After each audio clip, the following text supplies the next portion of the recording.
जय श्री कृष्णा दोस्तों। स्वागत है आप सभी का एक बार फिर से।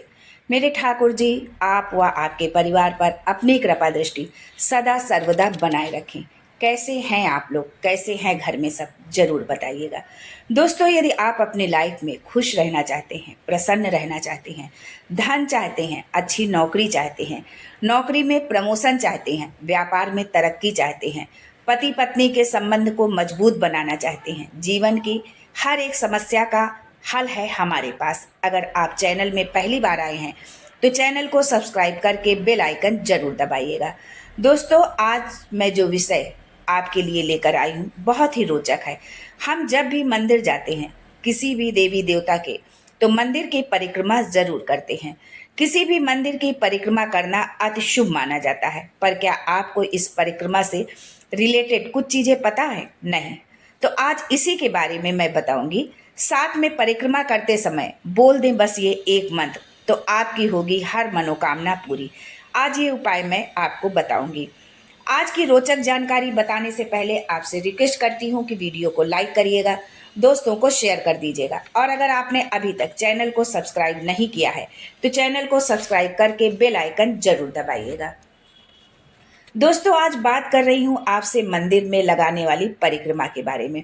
जब हम भगवान का दर्शन कर लेते हैं और उनकी परिक्रमा लगाते हैं तो ऐसा करने से क्या होता है, हम जो भी अपने मन के अंदर भाव, अपनी भक्ति, अपना प्रेम जो भी लेकर आए होते हैं ना, उस सकारात्मक ऊर्जा के साथ परिक्रमा लगाकर उसे अपना साक्षी बना लेते हैं। ठीक वैसे ही जैसे अग्नि के समक्ष एक विवाह बंधन में जुड़कर एक युगल जीवन भर के लिए एक दूसरे के लिए कमिटेड हो जाते हैं। जीवन भर साथ निभाने के साथ साथ जन्म जन्मांतर के लिए एक दूसरे के लिए समर्पित हो जाते हैं। उनका बंधन केवल इस जीवन का नहीं रह जाता, उनका ये बंधन साथ अगले जन्मों तक के लिए जुड़ जाता है।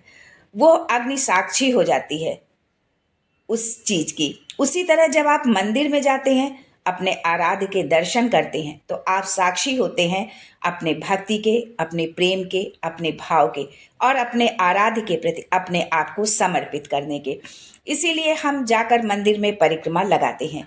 कुछ लोगों को परिक्रमा लगाते समय कुछ कार्य नहीं करने चाहिए, जैसे कि मैंने अक्सर देखा है कि परिक्रमा लगाते लगाते बीच में रुक जाते हैं, कभी दीवार को स्पर्श करेंगे। आपको जो भी परिक्रमा लगानी है, 5 7 जो भी आपने सोची है, जब पूर्ण कर लें तब उसके बाद उन्हें आप स्पर्श करें। उन्हें आप ठोक दें, ये नहीं कि आपने 4 परिक्रमा लगाई तो चारों परिक्रमा में रुक रहे हैं, आप उनको ठोक दे रहे हैं जो है, फिर आप आगे बढ़ रहे हैं। आपकी परिक्रमा खंडित मानी जाएगी, पूर्ण नहीं होगी। ये बात आप ध्यान रखना। भोलेनाथ की जो परिक्रमा होती है वो आधी लगाई जाती है, कभी भी पूरी परिक्रमा भोलेनाथ की नहीं लगाई जाती, उनकी जलहरी तक परिक्रमा लगती है। ऐसा क्यों लगता है? हम सभी ये तो जानते हैं कि भोलेनाथ की आधी परिक्रमा लगाते हैं, जलहरी तक लगाते हैं, पर जलहरी तक ही क्यों परिक्रमा उनकी लगाई जाती है? क्योंकि शिवलिंग से जहाँ से जल बहता है जलहरी से, वहां पर 33 कोटि देवी देवता निवास करते हैं, इसलिए उनकी परिक्रमा जो है आधी लगाई जाती है, पूर्ण परिक्रमा उनकी नहीं लगाई जाती, अर्धचंद्राकार में, और फिर उसके बाद वापस हो जाया करते हैं। ऐसा इसलिए करते हैं क्योंकि उनकी जलहरी को कभी भी लांघा नहीं जाता, और वो इसलिए नहीं लांघा जाता है। क्यों नहीं लांघा नहीं जाता, ये तो सब लोग जानते होंगे, पर क्यों नहीं लांघा जाता है? क्योंकि जहां से वो जल का निकास होता है वहां पर 33 कोटि देवी देवताओं का निवास होता है। 33 कोटि देवी देवता रहते हैं जहां पर वो जल जाता है। जहां से परिक्रमा लगाते वक्त हम जिस भी ईश्वर के मंदिर में खड़े हैं, मान लीजिए आप गणपति महाराज जी के मंदिर में हैं, आपने उनके दर्शन करे, अब आप उनके मंदिर की परिक्रमा कर रहे हैं, तो मुख पर उनका मंत्र होना चाहिए, ओम गम गणपतिये नमः। इसके अलावा आपके मन में कोई विचार नहीं होना चाहिए। आपकी वो परिक्रमा पूरे यूनिवर्स के लिए साक्षी है। आपकी वो परिक्रमा आपके पुण्य का सबसे बड़ा केंद्र है। इसलिए उस परिक्रमा को लगाते वक्त आप ना तो किसी से बात करिए, ना ही आपका ध्यान कहीं और होना चाहिए। आपके हाथ में एक माला होनी चाहिए, और उस परिक्रमा को लगाते हुए प्रभु की भक्ति का स्मरण करते हुए, उनके नाम का स्मरण करते हुए, या उनके मंत्र का जाप करते हुए परिक्रमा लगाइए। और ये भी जरूरी नहीं कि आपके हाथ में माला हो, ईश्वर का नाम तो हम अपने आराध्य का नाम कोई गिनती में नहीं, जितनी भी संख्या में हम ले कम ही है। जितना हमको समय मिले हम अपने जीवन को, अपने मन को जो है ईश्वर में रमा दे। तो आप बिना माला के भी उनका नाम लेते हुए, उनका मंत्र जाप करते हुए, उनके भाव से जो है आप परिक्रमा लगाएं। आप जब आप उनकी परिक्रमा करें तो केवल और केवल अपना ध्यान अपने प्रभु को आप समर्पित कर दें। इसी प्रकार जब हम जो है आपसे अपने मन में कोई मनोकामना बोल देते हैं, कोई ना कोई बात लेकर, तो हम ईश्वर के दर पर जाते हैं। जब भी हम ईश्वर के दर पर जाते हैं तो हमारी कोई ना कोई हमारे जीवन में समस्या होती है, दुख संकट तकलीफ होती है, कोई हमारी कामना होती है, तब हम ईश्वर के दर पर जाते हैं। कोई बात हमारे मन में होती है जो हम कहना चाहते हैं, बोलना चाहते हैं, हम चाहते हैं कि वो बात ईश्वर के कानों तक जल्दी से पहुंच जाए और हमारी मुराद बहुत जल्द पूरी हो जाए। तो आपको वो परिक्रमा संपूर्ण करने के बाद, कंप्लीट करने के बाद, आपको वहां पर खड़े होकर आंखें बंद करके अपने सर को नीचे की तरफ यानी कि धरती की तरफ झुकाते हुए अपने मन ही मन में आपको अपनी मनोकामना ईश्वर को बोल देनी होती है।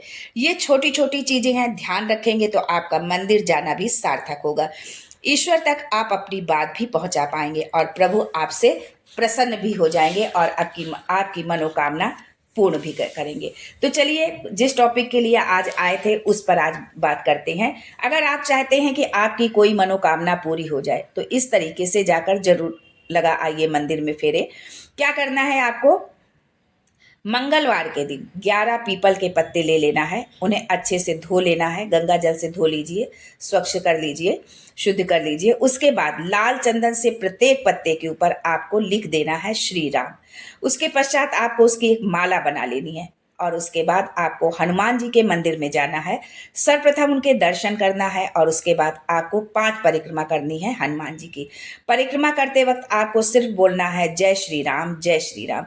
जब आपकी परिक्रमा पूर्ण हो जाए तो आपकी जो माला है वो पंडित जी को दे दीजिए और उनको बोलिए कि वो माला हनुमान जी को पहना दे। उसके पश्चात वहीं खड़े होकर, जैसे मैंने आपको समझाया है था, हाथ जोड़िएगा, मस्तक नीचे करिएगा और अपनी मनोकामना संकट मोचन से बोल दीजिएगा और उनसे कहिएगा कि मैं श्री राम जी के द्वार से आया हूँ अपनी मनोकामना पूर्ति करवाने। आप मेरी मनोकामना जरूर पूर्ण कीजिएगा ताकि मैं जाकर आके श्री राम को भोग लगा दूं। समझ गए? इस तरीके से बोलिए और जब आपकी मनोकामना पूर्ण हो जाए तो बालाजी सरकार के साथ साथ राम दरबार में भी जाकर भोग जरूर लगा दीजिएगा। मैं फिर आती हूँ कुछ नया, कुछ अलग, कुछ अद्भुत लेके। तब तक के लिए मुस्कुराते रहिएगा, रिश्तों में मजबूती बनाकर रखिएगा, मेरे साथ यूं ही जुड़े रहिएगा, प्यार देते रहिएगा, प्यार लेते रहिएगा। ख्याल रखिएगा अपना और उनका जिनसे आप बहुत प्यार करते हैं। मैं जल्द आपसे मिलने आऊंगी। तब तक के लिए जय Sankat Mochan and thanks for watching my video.